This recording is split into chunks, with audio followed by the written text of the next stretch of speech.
Guys, what's up? Hey, welcome to the channel. Another video for you. Checked out the view. I'm over here in the Florida Keys. Nice view, huh? Beautiful. But hey, in this video, it's going to be one of the more important videos that I've ever done. A lot of people want to work and improve themselves, but one of the hardest things to do as an individual is not just change you, it's to change your character. Okay, character is what? Character is your moral code. It's who you are at your core. It's what you do when no one's watching. And changing and altering your character is one of the hardest things that you can do, but it has to happen if you want to achieve the next level of growth and success in your life. Matter of fact, many of us sabotage and we end up back at square one because of flawed character. So let's talk about building strong character today. If you have had success in your life and you went back to rock bottom, if you have had a hard time making any progress in your life at all and you keep going back to where you came from, the issue is probably your moral character, okay? Somewhere along the lines you turn on yourself. Somewhere along the lines you turn on what you know and you believe is right. So we're gonna work on fixing that today as a team, all right? If you guys are new to the channel, I'm Jeremiah Sullivan. I was a quitter in life, and I grew up in a really small town and then never really had big dreams, but wanted to do big things. Well, I turned my whole life around. I went from a quitter to a winner, turned to a top 1%er in the military, got into special operations, I became an infantry commander, and then I got out of the military and I started passing down all the knowledge on leadership, high performance, fitness, personal development, started passing that down and helping other people become their best selves, grow their businesses, and accomplish their goals. So that's what I do today. So let's dive in. Let's get into the meat and potatoes of this. When I was younger, like many of us, I lived kind of in a morally gray area, all right? I was like a guy that, if I thought I could make sense out of it, it made sense to me, then I would do it, even if I knew it was wrong, okay? And I always wanted to do the right thing, right? And I think all of us go through this. We have this split inside of us where we want to do good, but we also want to do bad, right? We have that split in us. Like, it feels kind of good to break some rules from time to time, right? It feels kind of good to color outside the lines. Now, there's places in life where that mentality actually helps you get through life. Coloring outside the lines, breaking some rules. Like, sometimes we have these rules around us that don't make any sense. They're just rules that put us into a box, right? Like, people tell you when you're a kid, don't jump on the bed. Well, why not? Why shouldn't I jump on the bed? Like, jumping on the bed's kind of fun, but then you grow up your whole life learning it's bad to jump on the bed. The point is that, I had a point in my life. If you guys have gotten to this spot, maybe you achieved some success, then you went back to rock bottom, or you're having a hard time getting ahead. The issue is a character flaw, typically. I had a character flaw before, a massive one. I've had many of them. And I'm not perfect by any means. My character flaws I'm still developing. But one of the biggest character flaws that I personally had was not solid integrity. Integrity is doing what's right when no one is watching. Okay, none of us are perfect. I don't expect you to be perfect, but I'm saying when no one's watching or when the stress is on, can you do the right thing?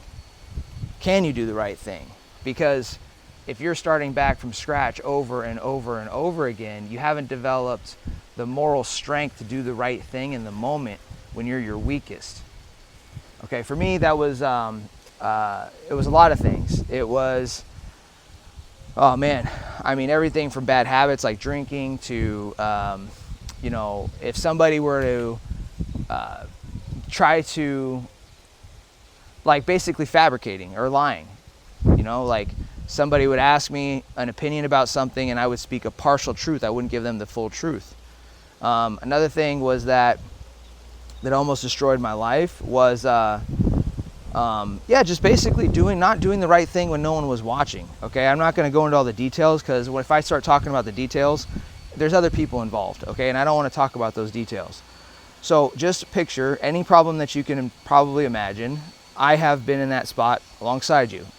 Okay, I have not always been the best person. But the point is I knew a guy one time that when he got in a bad spot, he would do whatever he had to survive, which meant stealing from people, manipulating people, and getting what he wanted from others. And well, anyways, this person keeps finding himself back at square one. And so it's like, how does a person like that who says that they are stealing or lying for survival, how does that person fix the character flaw and get themselves on the right path?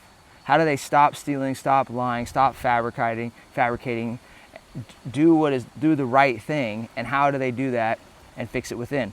Well, first thing is that nobody's going to tell you how to do it. Nobody's going to tell you how to fix your character flaw. You have to make a committed decision to do it. And saying enough is not enough. Okay? What I'm trying to say, guys, is that when you are fixing a character flaw, you can't just make a commitment to change. You have to understand why you're going to change and the repercussions. For me, I'll use drinking as an example. Simple one. I was abusing alcohol. I was using it all the time, whether it was recreationally or just destroying myself with it. But it was like sometimes a little bit, sometimes a lot. But it was something I had a hard time letting go of, and I made a bunch of bad decisions when I was drinking. Well, I told myself plenty of times that I would stop drinking, and I just would return back to it over and over again. It wasn't until I realized that the repercussions of drinking, and I took accountability for that inside I felt the need to change.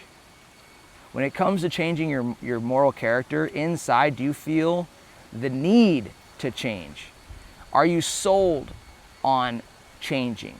Or do you feel like telling yourself you'll change is just going to give you mental relief and you're going to go back to your old ways?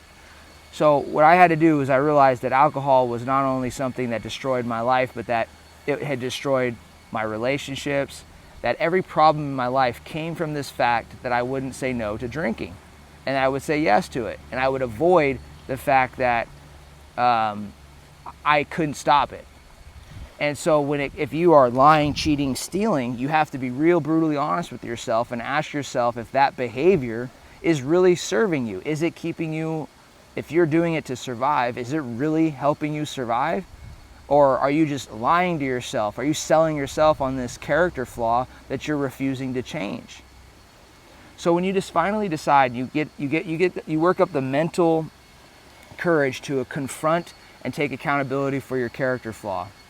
For me, I journaled. I journaled about it. I wrote about my character flaw. I wrote about all the ways it was damaging me in my life. And I spent time with it over and over and over and over. I didn't think about it just one time. I thought about it over and over and over again until I got this until deep down inside, I could just feel, I felt so much anger at how long I had betrayed myself, how long I had turned on myself. And this is what I'm trying to get through to you guys, is when you don't fix your character flaw, you're turning on yourself in those weak moments. You're telling yourself that you need to not steal, not cheat, not lie, not drink, not do those things, these simple principled things, right? But we all have a hard time doing perfectly. In those moments, in your moments of weakness, you return to what you think you can get away with. But in those moments, can you actually just stay committed to the path? Can you actually just hold the line? Real learning is not just studying and getting the information, the answers that you need. Real learning is when you have a situation that you're failing at, and after you've failed, you lied, you cheated, you stole, you go through it inside of your mind. You start playing with the idea inside of your mind, and you dissect it, and you figure out what you need to do differently next time so that it never happens again. You figure out what you were craving, and you figure out what you could do to overcome that. And real learning happens when you connect the dots between failing and success. When you connect the dots, it's not getting answers. Real learning is not getting answers from other people that are telling you what to do. Real answers come from knowing where to look and figuring out what to do. Remember that shit. So as we keep improving ourselves, if you find yourself kind of returning back to rock bottom and returning back to these states that you don't like, alone, broke, unhappy, you need to ask yourself if you have a character flaw that's causing it, and if so, what's the character flaw? Look at those basic things that I'm talking about. Lying, cheating, stealing, fabricating, and work on these areas of your life. And by doing so, pick just one or two at a time, by the way. For me, integrity was the one. I had to focus on integrity. Let me just do the right thing when no one's watching, and when I slip up, I need to draw the contrast and make sure that I'm seeing my growth. Like if I slip up on something small, like last night I had like 3 protein bars. I shouldn't have ate 3 protein bars. But that's a lot different than, you know, before I used to drink a whole bottle of whiskey and not give 2 shits about that, right? So I'm like, fuck, I'm beating myself up because nobody was watching. I ate those 3 protein bars, and I'm gonna log them in my macros today. But I'm like, I felt like guilty about it because I did it and it was emotional. But as I go through that in my head, I'm like, I didn't do the right thing when no one was watching. So I'm beating myself up. I know this sounds stupid, right? But this is something that we all go through. So what I'm trying to say is that in these moments where you're failing forward and you're building your character, you have to take a step back and look at what you're doing and look at the contrast so you can see your growth, okay? Because only then will you actually keep improving upon it and not give up on yourself. And that's the whole message, is I do not want you guys to give up on yourself. I hope you guys enjoyed this video, and I hope this gave you the tools that you needed to work on your character flaws that we all have. And if you want to get ahead in life, that's really what it comes down to. It's not about just changing you. It's about changing your character and becoming the leader that you would follow. All right, guys, we'll see you in the next video. Conquer all.